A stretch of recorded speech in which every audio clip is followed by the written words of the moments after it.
Pastor Ralph here. Blessings to you all on another beautiful day given to us from God above. I'd like to share this morning this quick devotion to kickstart your Monday morning. I hope you have a great week. You know, my grace is sufficient for you, for my power is made perfect in weakness. 2 Corinthians 12:9.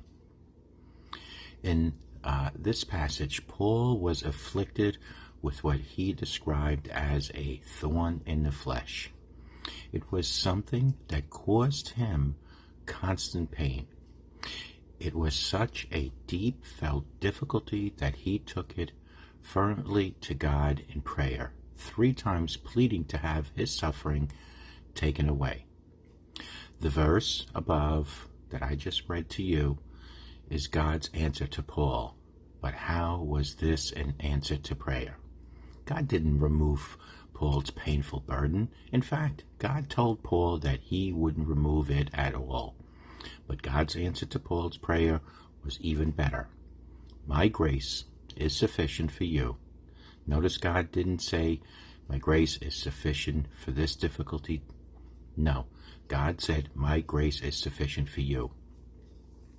Paul asked for deliverance from one ordeal, but God guaranteed him grace for every trial throughout his life.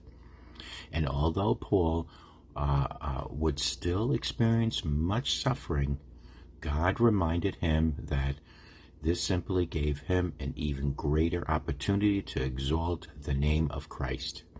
My strength, God declared, is even more evident when you are helpless.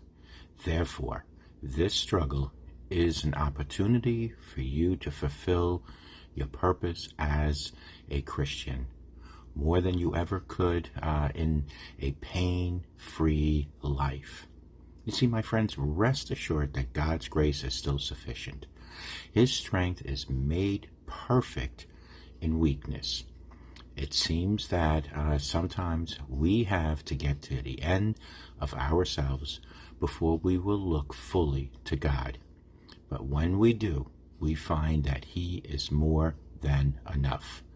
If you are there today or close to that point, take hold of God's strength right now.